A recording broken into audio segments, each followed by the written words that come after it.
a label and I want the executives dancing in the videos, all on the records. Take that, come and run DJ Rick. This face belongs on the kisses. What's good, man? We back with another week. One-on-one with Big Rick. We going strong. We moving up. It's getting better and better. We gonna keep it here. We gonna stay here, man. We gonna keep grinding, getting it out the mud, man. We gonna get right into it today because we got a legend on here. We got an icon. I don't want to keep him waiting, man. This is one of my mentors, one of my GOATs, legends, like 30 plus years of experience in radio, DJing, community service. We got the one and only Homer below. We gonna get right to the interview, man. What's going on, Homer below? Bless Big Rick, done did that, man. Listen, man, the legendary Homer below. It is my honor and pleasure to be on your show. I appreciate the invite, and I just want to salute you for all of the great things that you did and how you also accepted any constructive criticism to better yourself and make sure that you could go and keep rising to the next level and the level after that and the level after that. So I appreciate that, man. Words coming like that from you is just like, man, I can't do nothing but absorb it, man, because, you know, you used to do my school dances. Like, you saw me at a little pup to now, so that's why I call you my godfather, man. That's to call you the godfather. I appreciate the respect, man. I appreciate it. When people say how they feel about me and my legacy and what I've meant in their lives, I never take it for granted. You know, I'm always humble, man, and it's one of the things that has always kept me grounded, man. I'm a down to earth person. I'm a real person, and so real people do real things, and you still get to do them here after doing, you know, radio. This year, 34 years and counting in radio, terrestrial radio, and 17 years of counting internet radio, and just all of the different things. I know we'll get into more of that during the interview. Yeah. It's a blessing. I was just going to say, man, you taking all my research, man. Like you be giving all my questions. It's the history that comes behind it. So when you ask a question, I got the history that goes behind each of the questions that you'll ask, I'm sure. The real history. We gonna get it off like you've been a part of the Milwaukee radio scene for decades. Do you remember the exact moment you fell in love with radio? Well, you know, radio for me, it was just always been a part of my life, and I'm sure it's been a part of everybody's life. I didn't have aspirations to be on the radio. I love music. I love DJing. So I created the beginning of my legacy in just being a DJ at clubs and parties, you know, just hosting concerts and things like that. So radio wasn't my goal or aspiration. I didn't aspire to be in radio. Radio kind of came to me. So a lot of the popular radio hosts from back in the day would always, besides whatever parties they might be throwing, they always ended up wherever I was at. So the lines were around the block and all of that. So a lot of those people, they would come and I would give them shout outs and they asked me, hey, can I get on the microphone for a minute or whatnot? And it was always amazing as they watched, like, damn, who is this guy? You know, we on the radio and we ain't getting as much love and turnouts as this man is getting. You get what I'm saying? Without doing special events. So I'm doing nightly stuff, man, working 6-7 days a week at different clubs and lounges and bars throughout the city and still doing wedding receptions and all that kind of stuff. And it's like, damn, this man, who is this dude? So they became friends with me. And then as time continued to go on, and, you know, they would do them and I'm doing me. And again, like I say, all of them seem to end up being at all of the places that I would be at. And Ernie G, the late Ernie G, he also would come to some of the things, you know, like a little later on in me starting to DJ. And he would come to the different clubs and he would always say, man, why aren't you in radio? Why aren't you in radio? But that's what people would say. I was hosting the Fresh Fest and all kind of stuff like that, those kind of concerts with Houdini and Run DMC and Big Daddy Kane and all of that kind of stuff, man, and Slick Rick, Dougie Fresh, well before I got on actual radio. So I them just assumed that I was on radio. They were like, man, because I come out here, the crowd at these arenas or concerts that they were doing, when I said, Homer blow, everybody in there was cheering. Like, okay, you got to be on radio. But like, oh no, he's not the radio host. Because then they would have somebody from the radio stations come. So they would ask me, man, why you ain't on radio? Why you ain't on radio? Even the late Frankie Beverly with Maze featuring Frankie Beverly, it's rare, and they continue to rest in peace because Maze featuring Frankie Beverly is like my favorite group. I have more than one, but they are like my top. And so I was honored when he allowed me to introduce Maze featuring Frankie Beverly at one of their Milwaukee shows here at the arena. So I was like, wow, he always had his guy, Maze featuring Frankie Beverly. He always had that. You know what I'm saying? So I'm like, I have to introduce. And there's a picture that reflects that particular show that I was able to do that. And Wow. he was saying, you ain't on the radio? He said, man, we got to do something about that. So, but then, like I say, I wasn't aspiring to be a radio. So it just kind of ended up coming about, so to speak, because Ernie kept pressuring me. So I ended up, he said, send him an air check. My brother was in radio back then. And he told me to give it to my brother, and my brother was supposed to give it to him. Long story, compacted some. I gave my brother an air check. Ernie would see me again, maybe a month later. Be like, man, I thought I told you to send me an air check. I said I did. I gave it to my brother. He said, well, he never gave it to me. But I asked him about it at the station next, when he get to the station. And bam, he ended up saying, well, send me another one. Same thing. Gave it to my brother. Brother never let it get to Ernie G. So that like 3 times. That happened like 3 times. And the 4th time, Ernie G said, yeah, but he continued to rest in peace. He's like, man, fuck that. You bring it to the station and you ask for me and you don't hand it to nobody but me. So I went to WNO Dealers on Teutonia, 20th and Teutonia. And I gave him the air check and he was like, come on up to my office. So normally in radio, because I've been blessed to be in terrestrial radio for 34 years and counting, we don't try to listen to it in front of the person. We take the time and listen to it. Then we'll call the person back and either give it to them over the phone or have them come in and give them constructive critique and be like, okay, well, you know what? You're not ready at this time, or you're going to need to work on this. You need to work on that. But he listened to it in front of me and he was like very, very impressed. So to not be in radio and to have all of the knowledge and skills that I had, he knew that he could work with me. So shoot, on June 11th, 91, he got the call. Come on in. Come on in. Dang, I was 10. So I was 10. yeah, man. June 11th, man. June 11th. I got the call. Come on in. Came in, started training, doing board op and all of that. So one thing that I noticed about some of my other pioneers and legends that did radio, most of them say they started at a radio station, clean it up, carrying somebody's records. I didn't come in that way, but I salute the hustle and I salute those that was their humble beginnings.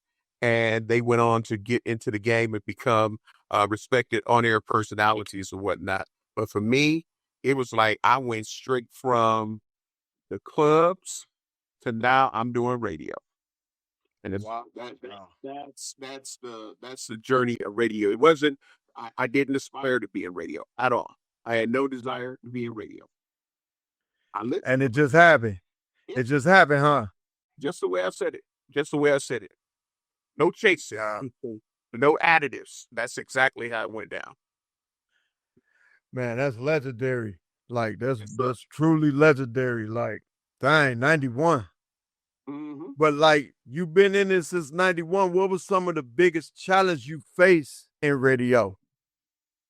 Well, for me, I can't say that I had challenges because I love music. I love music. I was a connoisseur of music. My record collection was, second to none. I was always in the record stores, Mary Kay Miles at Audie's One Stop, then it turned to Audio Vibe on Capitol Drive, Radio Doctors on, was it now King Drive in Wells, that used to be Radio Doctors. I was always um, exclusive company, record head. I was always looking for more music, more music. So I was just building my collection and I love music. I knew that there was a different nuance in radio as opposed to being a DJ at a club or a bar or a lounge, because there's a lot of reading and my reading has always been proficient.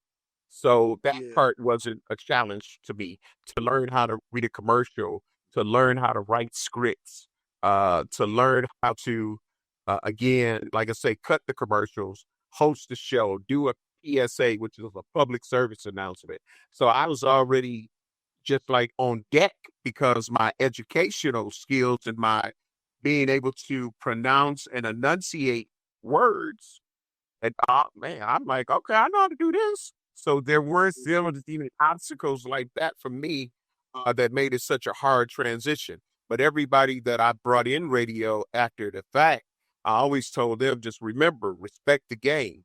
Being a radio personality is different from being a club DJ. And you got to Yeah. separate the two because you ain't got to do a lot of reading. You ain't got to take meter readings. You ain't got to do a lot of writing. You ain't got to get the weather and announce the weather once or twice an hour. You ain't got to do news reads. You ain't got to do none of that. Not when you DJing in the nightclub. You come in there, do what you got to do, and you up out of there. So yeah, I didn't have that. So that was a blessing for me too. I didn't have some of the adversities that some people had trying to get into And radio. you got about uh you got 38 years of experience in the industry, right? Well, You got 30. actually, in radio, June 11th is my radio anniversary. So this June 11th will be 34 years I've been doing terrestrial radio. Terrestrial radio is any station like WNOV, Jabba 98.3, V100, Kiss FM, all of that. That's considered terrestrial radio because they're based in. But online internet radio, of course, it's already international, it's already around the world. And I started blog.com in 2008. So I've been doing that 17 years and counting. March 31st was the 17-year anniversary of me doing online radio. But a lot of people even knew about it and even thought it was cool. And people laughed and said, how you going to be doing that, man? That ain't really a radio station and this, that, and the other. Now that's all everybody tries to sing you to. All of the terrestrial radio stations, they try to sing you to listen to their online version of their radio station. You feel what I'm saying? Internet. Yeah. Yeah, I study my craft, bro. I study my craft and I advise other people to do it too. So I already knew where internet was going. I was following the trends before I started my station. I was like, how And that was so my next question. Like, what inspired you to start Blow Radio? And you already answered it. yeah. So, there was being at WNOV as long as I had been at WNOV, and I'd already been researching internet radio and watching the ups and downs and the trends and how could I finance, how does internet radio actually, can you make money off of it? Because, in the world of radio and TV, if it don't make dollars, it don't make sense. So, again, I had all of the expertise of programming a radio station, the sales at a radio station, the promotion at radio stations, how to promote the station and all of that. So I had all of those things. I had, all those years before I started, 17 years before I started the online station. You feel what I'm saying? I had terrestrial radio, knowledge. And like 5 years after I got into radio, starting as an on-air radio personality and created my own talk show lane on terrestrial radio. I was promoted to the program director and music director of WNOV, which I remained there until I chose to leave. And so Yeah. So you ain't never worked at V100, huh? You worked at V100 too? no, I never worked at V100, but what people what attributes me to the radio stations is the fact that my voice has been on practically every radio station. Yeah. Some people, it's like by association. So instead of just acknowledging that they heard me on a commercial on V100, if you're like, yeah, I be hearing you on V100, you feel what I'm saying? So I'm not on V100, but all of the It's people just- V100 were my friends. So, and the same thing with Jammin' 98.3. Now, but I did work at Jammin' 98.3 when I ended up going into the transition I was speaking of with WNOV, where at a point in the year late 2007, early 2008, there was talk of selling WNOV. And of course, if you know radio, you're like, okay, well, when that comes, I don't want to end up getting caught up in new owners and them not respecting my legacy and what I have meant and mean to my city. So I'm like, you know what? And it just came at such a opportune time because I'd already been studying and researching internet radio. So I've been doing that for about 3 years. So when that came up in 2008, when it was like, okay, well, this looked like it's going to go through, I was like, okay, blam, I'm going to launch my own online internet radio station. So I'll be ahead of the curve. Again, I tell you, I do my research. And if you do your research, then that's what keeps you relevant. That's what lets you not become stagnant. And a lot of people become stagnant in situations, but I'm like, what's next? My whole thing when I talk to people and try to help people out, I'm like, okay, blam, you accomplished this, but what's next? Those are my words. You got a hit record, Big Rick? Okay, man, dope. Everybody loving it. Everybody feeling it. But what's next? Because when you go into, like in the day where you would go into the record companies and you'd be like, man, look, I got all of these hits, and it may not have been showing like streams or anything like that till a little bit later on. Man, everybody, man, it's this, it's that. Everybody listening to my stuff. They were like, okay, yeah, that's hot. That's hot. But what else you got? They're going to always ask you, what else you got? So my thing to what else you got is what's next? Okay, yeah. Okay, all right, I can't deny that. That's doing numbers. But what's next? What's going to follow after that? What do you got to bring me after that? But I attribute it to everything in my life. It's like, okay, you got the key to the city. What's next? You know what I'm saying? You got this. What's next? What's next? And I advise people to enjoy their accomplishments but just don't fit and get content with whatever the accomplishments were, because you got to keep thinking what's next. I always tell people be like, man, if people be going Hollywood stuff, I say it's okay to visit Hollywood. Just don't go Hollywood. Exactly. But don't go Hollywood. So that's where people be like, man, you the same brother, man. I remember the same way that you could introduce me. It's like, bruh, from doing my dances to now, I could still call you up. I could still hit you up. I could still talk to you. I could still say, Blow, I need you to do this. Blow, can you help me with this? And you one call, that's all type thing. You feel what I'm saying? So Exactly. A lot of people, as they continue to rise and get to certain echelons, they became different. They became all European. Yeah, tell them to talk to my agent. Just tell them security. Yeah, tell them no, I'm not having nobody coming backstage right now. Like, I'm for why? Why would I do that? Y'all make Yeah, because you're accessible to a lot of people. Like the community, you the community legend. Like, and which brings me to my next point. Like, tell the people about your Homer birthday for the kids. You know what I'm saying? birthday party for the kids. This year, 2025 will be my 31st annual blow birthday party for the kids. But and what I want you to pay attention to, and I want everybody that is watching the podcast to pay attention to, is when you hear about the things that I've done and the things that I'm doing. Listen at the time frame. Terrestrial radio, 34 years and counting.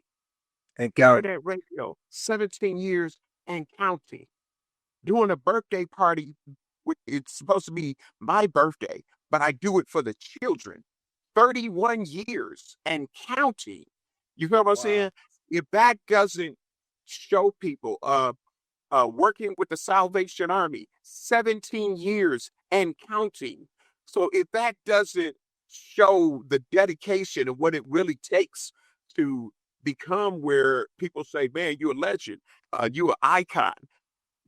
I don't think the legend status or legendary status should start from the person just because they've been doing something a long time.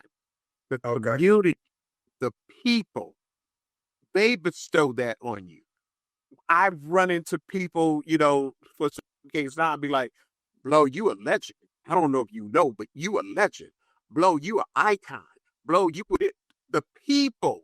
And then from the people that are from the streets and just the communities saying it. And then when you got people in higher up positions, executives and elected officials and mayors and governors, and they're like, hey, you're a legend.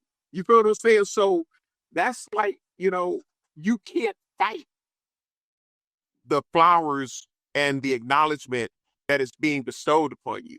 The people want you to know. No, you're not arrogant. No, you're not cocky. But you are a legend. Bro, you a legend. You did this, and you do this. Thank you for helping. I bring my kids every year to the party. I used to come to the party, the whole nine. So it's so much of that I have earned the love and respect of my city. I was born and raised here in Milwaukee, and my heart is trying to help my people. I try to help, but my mother, may she continue to rest in peace, always instills in me, Homer, just do the best that you can do. That's all you can do. Do the best that you can do. So with that, with these children, I knew that the community was changing. Their mothers and their aunties and fathers and grandparents, they all knew Homer Blow. They would hear Homer Blow on the radio. They would see Homer Blow DJ in their parties at school, in community outside events and all of that. And they would always say, hey, can I come to your party? Because they would always hear different clubs I was going to be at, or I'm doing this and I'm doing that. And I said, you know what? I said, you got to be grown to get to that. I said, but you know what? I'm going to do something for y'all that y'all can come to. I'm going to do a party for y'all. And what made me work on it is I knew that our community was changing. And I know that we come from an impoverished community.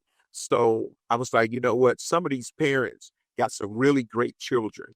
But when you got to try to make a choice between paying your weed energies bill or buying your son or daughter a $300 to $500 electric ride-in car, even though they deserve it, be like, look, I got to pay weed energies, or I got to get our real car fixed.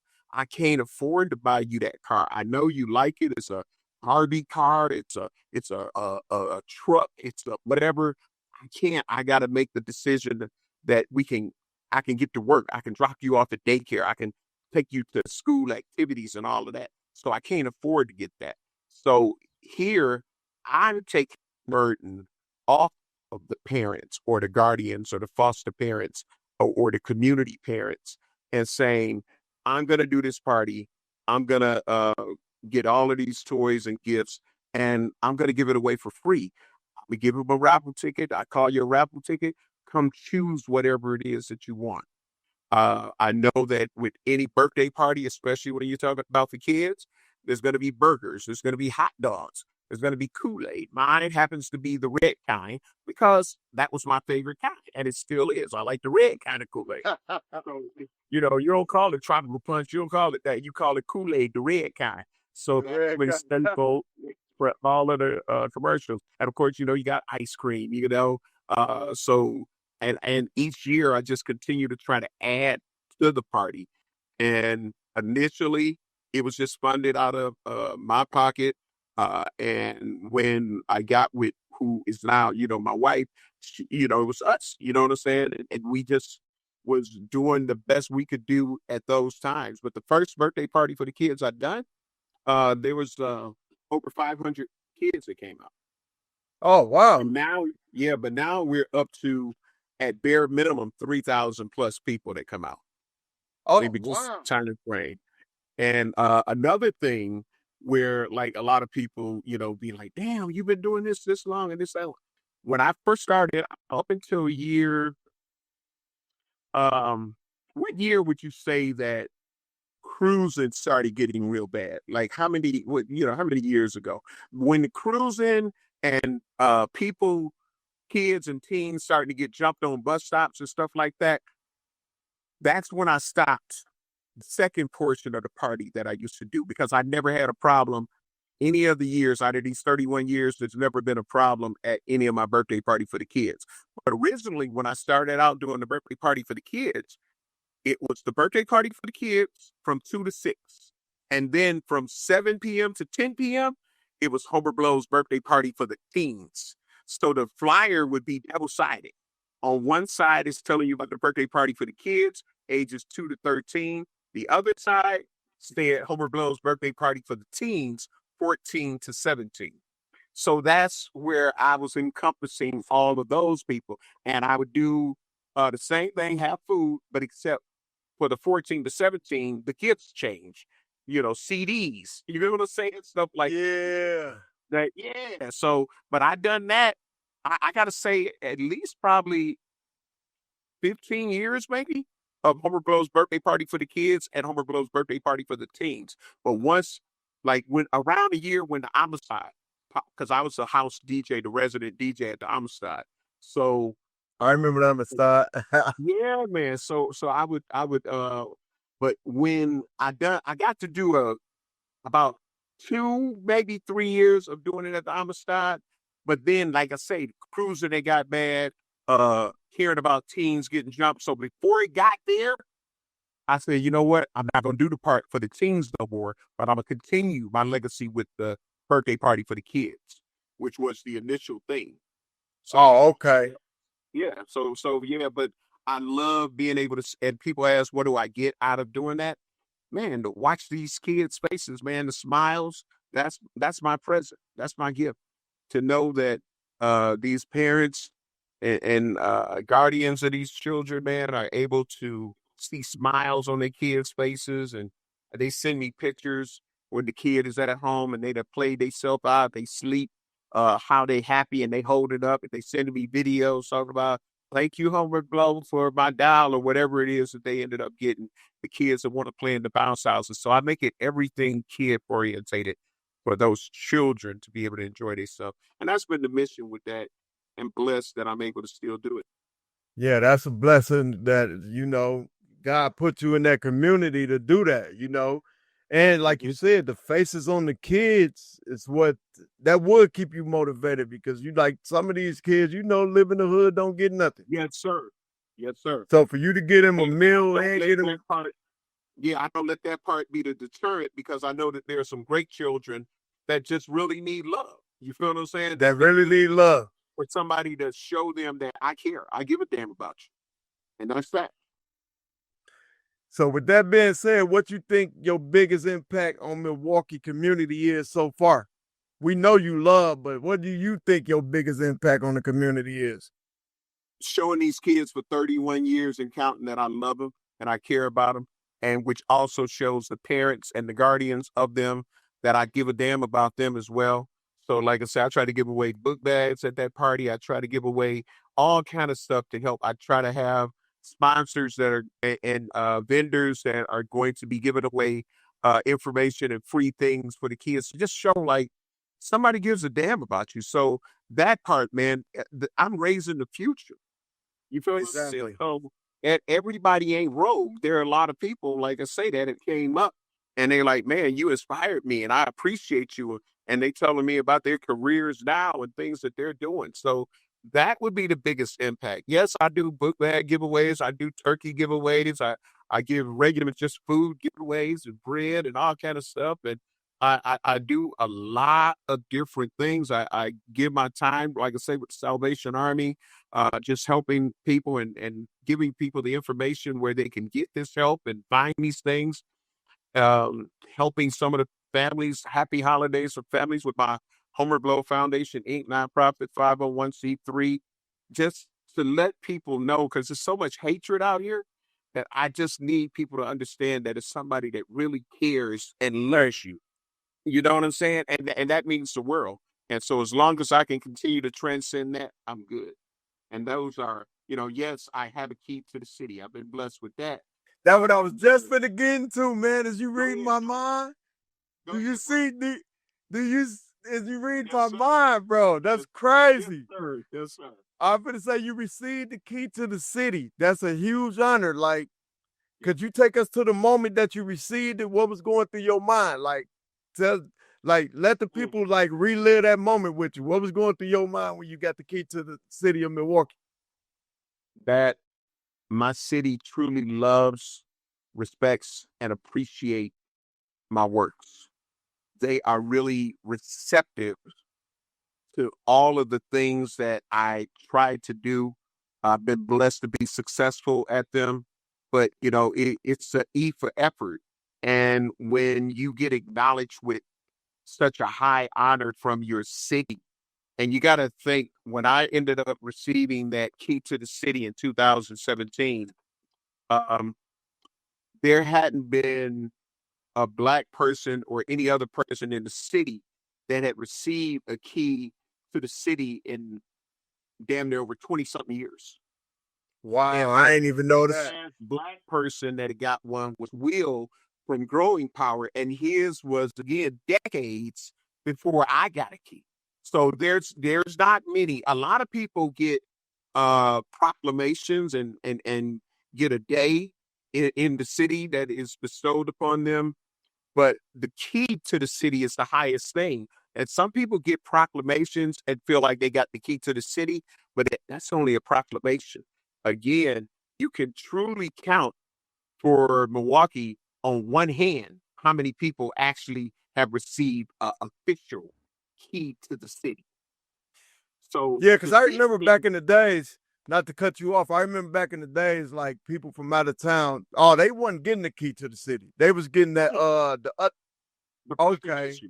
Yeah. Okay. And so a lot of people would get a proclamation and be like, yeah, I got a key to the city. No, key to the city is different. It's the actual. Oh, You feel what I'm saying? I got yeah. and a crystal. You feel what I'm saying? Of the key to the city. So that was a major, that showed me that my city, I already knew my community. I already knew my people in the street. I already knew that they gave me the love and respect for everything that I've been blessed to do while I've been doing it and as long as I've been doing it. But when the city of Milwaukee says, you know what? Yeah, we know you do this, we know, but here, what can we do to We show ride. you our appreciation of who you are and what you mean to our city? And that's a key to the city. That's dope, man. Yeah, man. Yeah. And it And you goes had that to since 2017? 2017 is when I was bestowed the key to the city. The mayor came to the birthday party for the kids. That's what I was just finna ask, man. You like a psychic too, man. You like a psychic, because that's what I was just finna ask, was the mayor there. That's crazy, Yes, bro. mayor was there. Yeah. There are pictures of the moment. There's you can Google on TMJ4. Homer Blow receives key to the city, and you'll see the story. You'll see him present me with the key to the city. That's crazy. That's congratulations, but like you see when people come, like the stars come in and people just give them a day. I think people think it's what you got.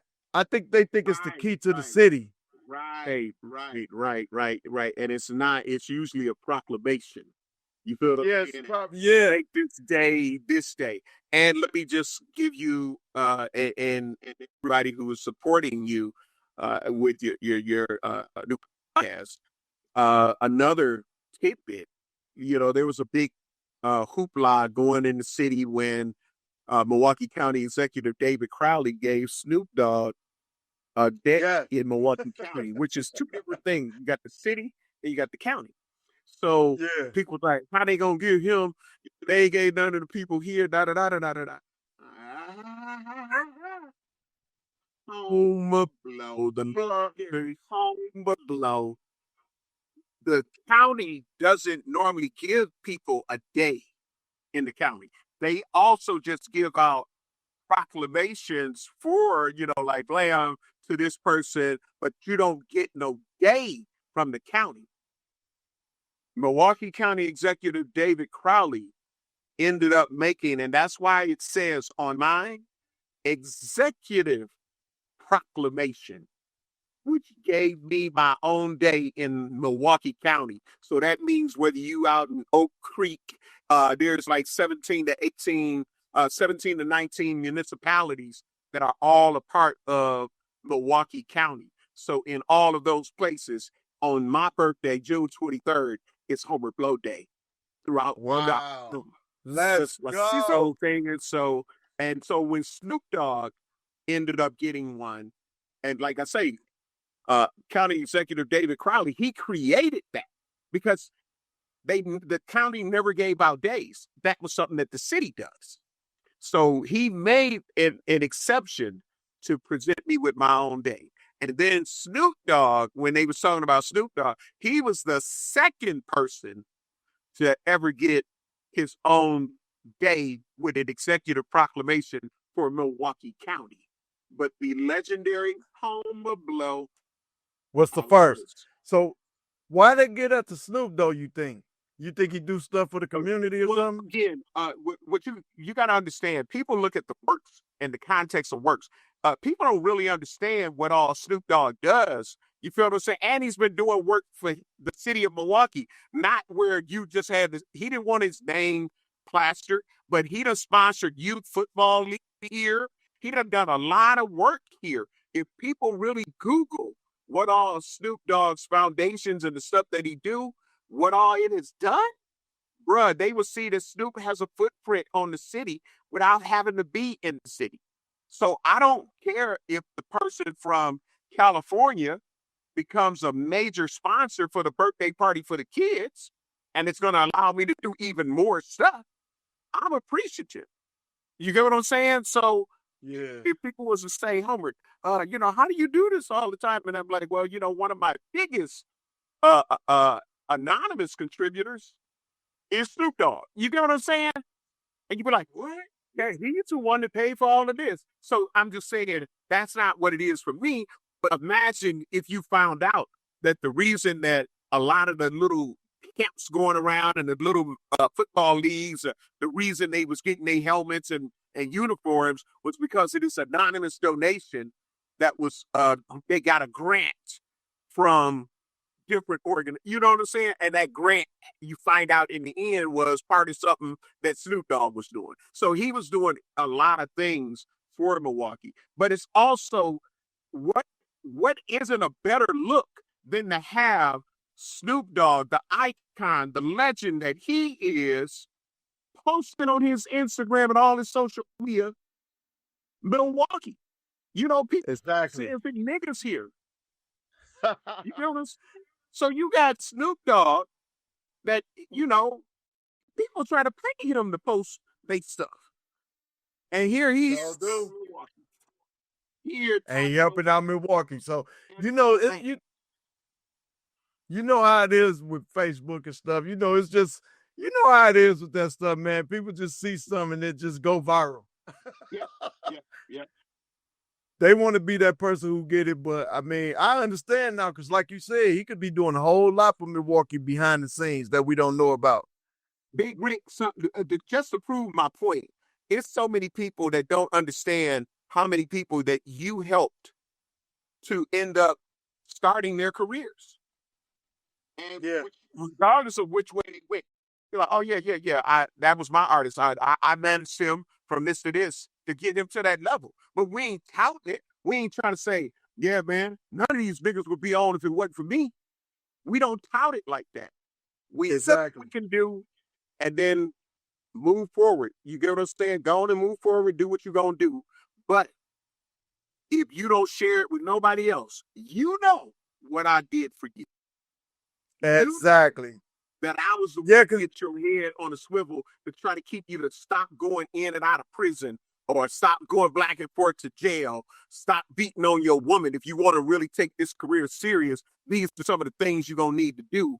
Learn how to show up on time when I put book promo dates and all of that kind of stuff. You know, so you are responsible for a lot of people in that realm.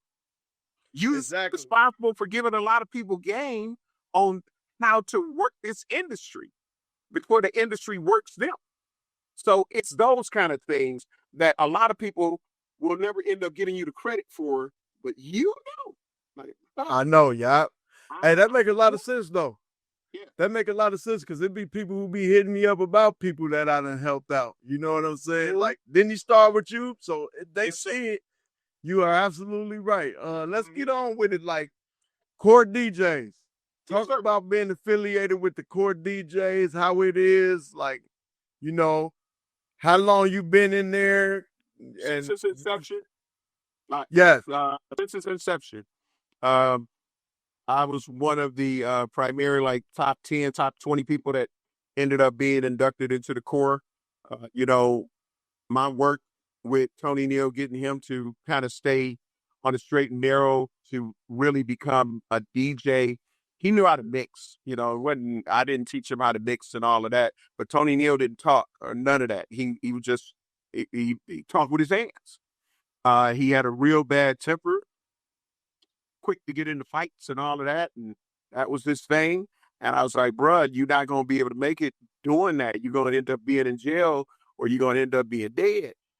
Cause you know, Tony Neal loved to fight. He loved to fight. His temper like that, like that, like that. So I would, so he calmed down a lot there, huh? yeah, he calmed down a lot. He still got, Yeah, I know. not like he did. He will tell anybody, if you asked him, what did Homer Blow do for you? Like, man, I'd probably be dead or locked up if it wasn't Homer Blow. I wouldn't have kept going. He wanted to, you know, he ran into an issue where somebody stole all his records and, you know, so he wanted to give up DJing. I'm like, nope, bro, we're going to do this. We're going to do that. We ended up getting his records black. And so me and his friendship is, you know, it's solidified and I'm happy. So like when people continue to excel, I can smile and be like, man, I know that I have done my part to help him to find a residency because, you know, he was DJing and carrying people's crates with Darren D and all of that kind of stuff. But, you know, I telling them the importance and showing them the importance of at a residency, being at a spot where people know, like, oh, that's Tony's spot. That's where Tony be all the time.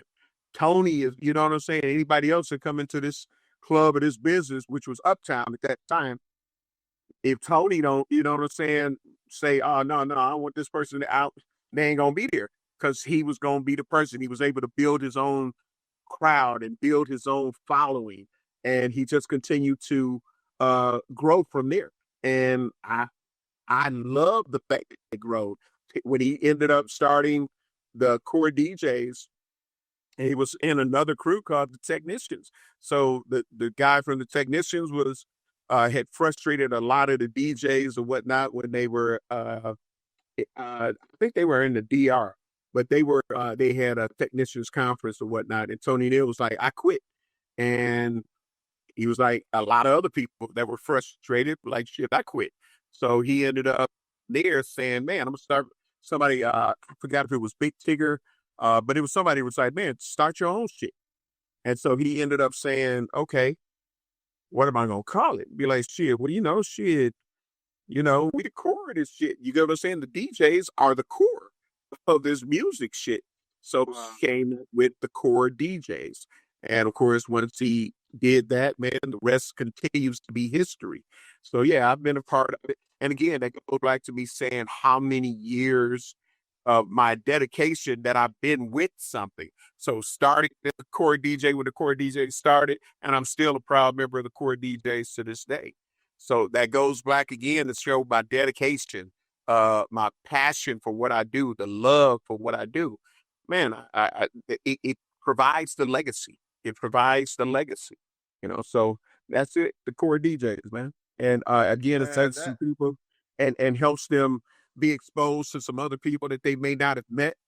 I've been in a blessed career that, I was doing all of that. You know what I'm saying? But again, it didn't hurt when he came to say, "Hey, bro, welcome to the Core." You feel what I'm saying? So, okay, I'll take it. You get what I'm saying? I mean, I got all of these other things, but I'm gonna respect the brand and I'm gonna represent the brand to the fullest. And that's what I've been doing. and that's legendary because a lot of people don't even a lot of people like rappers and stuff and people, we like I never knew that. So you really putting me on game, and plus a whole lot of people on game. Like you was basically like you could say you was his mentor when you started out. He'll let you know that. Yeah, he'll let you know. Yeah, he'll let you know That's that. that's dope, man. And these retreats, I know y'all got one coming up in Cali. Like them retreats, and you be at all of them, huh?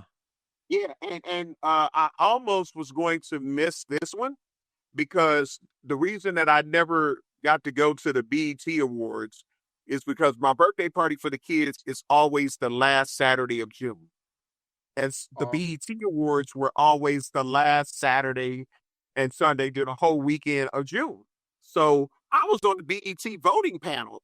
I would go on the air and I'd go live. Who y'all think I should pick? I go through my book and read the categories, and I got to pick who I thought should win in each of those categories. But I let my listeners help me choose who we. So how you get something like that? Like how you get into just being media? Yeah, well, I mean, again, you got to look at the years that I've been in radio, the influence. that's what I'm saying. And I got so many people gold and platinum plaques, it ain't funny. So you feel what I'm saying? So that's why I say universally, man, I've been a very important and instrumental person in a lot of these artists' careers. So, and for the record companies and labels, man, I've been that person. So, yeah. So Now they gotta reach out to you. So what's really crazy about all this? Cause you did it without like being on the number one major station in the city. So was that hard to Right. No, it wasn't. Because again, WNOP was always unique. I made it unique. You wasn't going to hear the same 10 records every hour. You wasn't going to hear that. When you bring me a song, I'm going to tell you what you didn't do right, what you need to go do, and then go back to the drawing board and bring it back to me. Don't bring me no CD with no Sharpie writing on it, because would you really want to give that to a major artist and say, "Hey, man, check me out"? Nigga, no, show me that you concerned about your career. Show me that you took enough to go get it inkjet and press on there instead of handing me something with a Sharpie. It's about your presentation. You know what I'm saying? The same way that if you go perform, I don't want to see you on stage performing drunk and wasted. The fuck? I paid you how much money to come do this shit? That ain't cool. So your presentation, your professionalism, that's everything. So if your song ain't mixed and mastered, go get it mixed and mastered. It could be a nice song, but I'm not gonna accept it. So I tell people that would come to me like that, I'd be like, look, I'm going to erase this whole meeting. I'm gonna act like this meeting didn't happen. And when you call to schedule another meeting with me, have it right. I tell them, get your ASCAP, CSAC, or BMI. Which one you gonna use? Make sure you get it mastered. Make sure you get your stuff copyrighted. Make sure you end up, if you don't do nothing but the poor man's copyright, and mail it to yourself. It went through the federal government, so it's got the seal. And as long as it ain't open, then they know that whatever that date was, if that other person came out with it after that date, they know that you did it first, even though you didn't go through the copyright office and pay the fees to Sound Exchange and all of that kind of stuff. They know that it's your work. That's how it is through Michael Jackson one. He had a cassette, a Core Man copyright cassette of the song, and he took Michael Jackson to court because he said Michael Jackson stole his stuff. Did he win? Yes, he did. Whoa. Yes, he did. Wow. So that Postman copyright for all artists. I mean, I know Yeah, a lot of artists. it's only until try to do it the official way. But again, before that's why I tell people when they say, "Man, I just came out the studio," man, I'm telling you, it's gonna get crop. How they ain't never heard shit before. You haven't proven yourself yet. So yeah, I could do that for Ice Cube. Ice Cube has proved itself. Yeah, Boosie bring me a song talking about, man, I just came out the studio with this one. You're gonna be the first one to play it. Boosie has proved itself. You ain't proved yourself. So now I got to kill my crowd just because you say it's only going to be you and your folk niggas out there dancing on the shit. The ladies going to be looking at me crazy. The owner of the South going to be looking at me crazy. Like, bro, You know what I learned? It's You know what I learned with that back in the days that we used to do when we had the flexing joint? We used to go to the club when the DJ was setting up. When there wasn't nobody in the club, that's the game. but don't go when he's don't fuck with us when we setting up, because it's just like us coming in the studio while you setting up to do a recording session. Yeah, but not to get him to play it, but just to give it to. Back in the days, we used to go meet the DJ. Let us. What I'm saying is, let us set up because we respect the fact that you came early.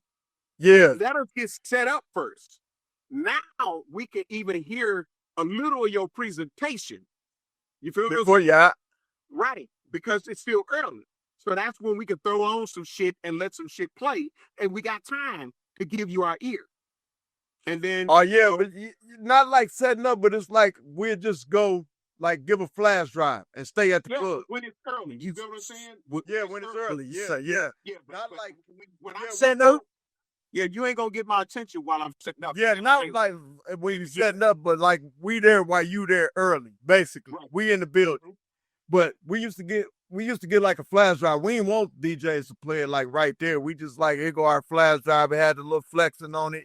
Like check it out, the email and stuff in there. We used to do it like that, but that's how it's supposed to be. Yep. Yeah, so y'all, Stuff. Yep. I know niggas come in there and they be wanting to get their shit played right away.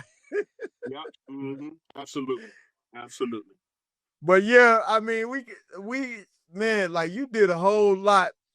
You did like we appreciate you. I know Milwaukee appreciates you. You got your Thank you, man. you do the keep it real. I mean, where you go live and you have all them viewers in there. Yes, sir. Yeah, you like so you pioneered the internet station too. So you yes, sir. You was the WNOV, then you was like the first one to start internet radio. Yes, sir. Then everybody like Tri Radio came along. Especially in this market. Especially in this market. And like I say, a lot of people used to be like, "Oh man, there ain't no studio. That's this, that, the other." I'm like, now you see people trying to do internet shows. Then they dead doing it. They doing it. It's called sitting in the garage and all kind of shit. You feel what I'm saying? So I'm like, oh, what happened to all that shit y'all was talking? What happened?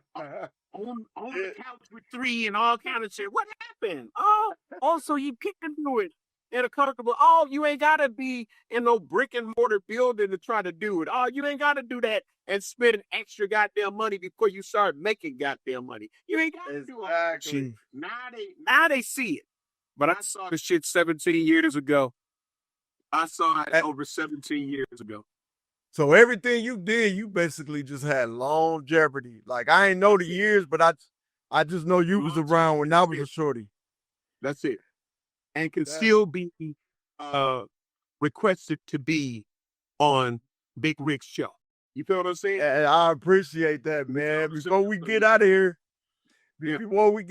man, I just want to tell you, like, I appreciate everything you did for me, man. Talking to me when we was out there reckless, like you kept us under control. And when I even see you out of town, man, it'd be like I'd get excited when last time I saw you face to face, we was in Phoenix. That was a couple years ago. Yeah. And I came and gave you a hug because like you don't know, like you played a big part. And the conversations I had with T Neal, DJ Sluggo, like y'all was the three that like, even Reggie Brown, like y'all was the ones who like showed us the rope coming up because we were scattered. we really ain't know nothing. Absolutely. Absolutely. All the artists that came up in my era, we really ain't know nothing. We was just getting started like with the ass cap. So I appreciate you like from always being the ear. Like if I call, you know what I'm saying? You always been the ear to me and Monte Carlo. Like you always been a big influence on us, man. And I appreciate that. But before we go, like tell everybody like we already discovered everything. I mean, we already discussed everything. Tell everybody like what you want your legacy to be, man. Where you go, what plans you got coming, where you see yourself, and you know, because you said you big on goals. Just let everybody know that, man. Man, the legacy is already there. That's all I'm saying. Is there. All the things that I have been blessed to do and continue to do, people know my work. I ain't asking nobody to name anything after me, but that's why I started the Homer Blow Foundation Inc. nonprofit 501c3, so they will have a base. Boards to nonprofit 501c3s can go to, can live on. That's why it's not that, oh, well, if Homer Blow is ousted as the president and CEO of it, then we just have to elect a new president. But the Homer Blow Foundation Inc. nonprofit 501c3 and the mission that it stands for will forever be able to be carried on.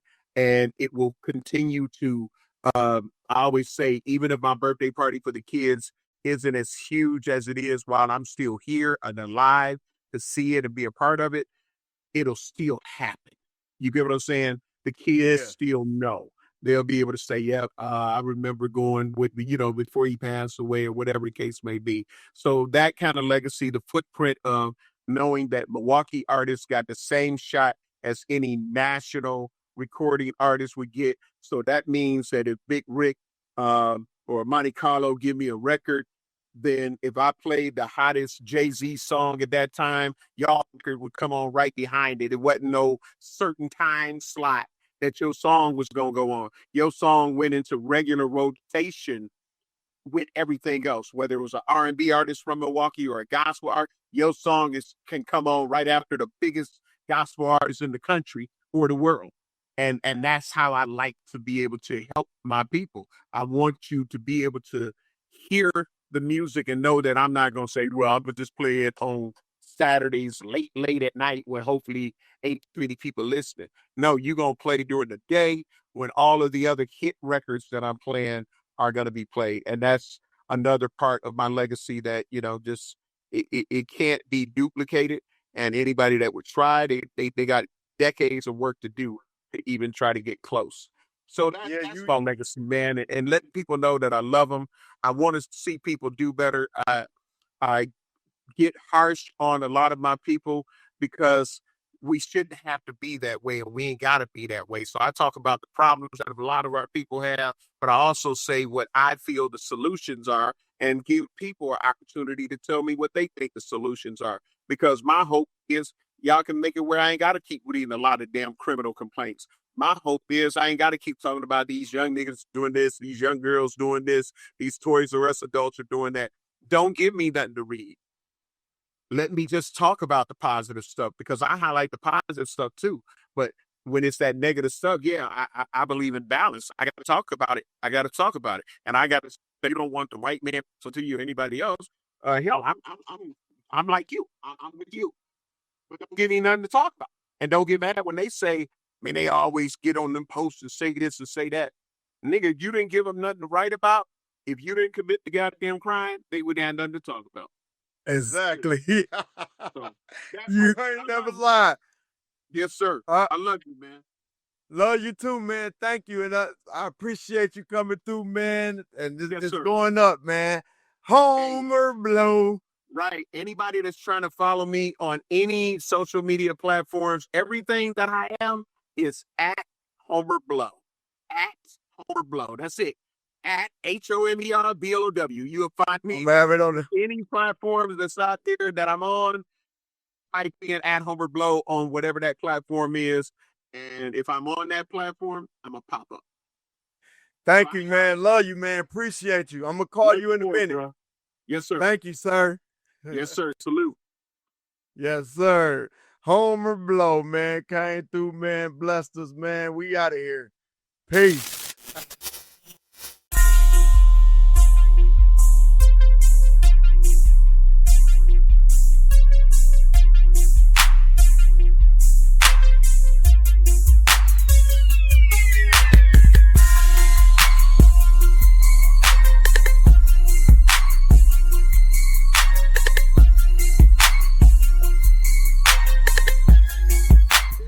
Come to a label and I want the executives dancing in the videos, all on the records. Take that. Come to Dundee, they're records. This face belongs on the tizzy.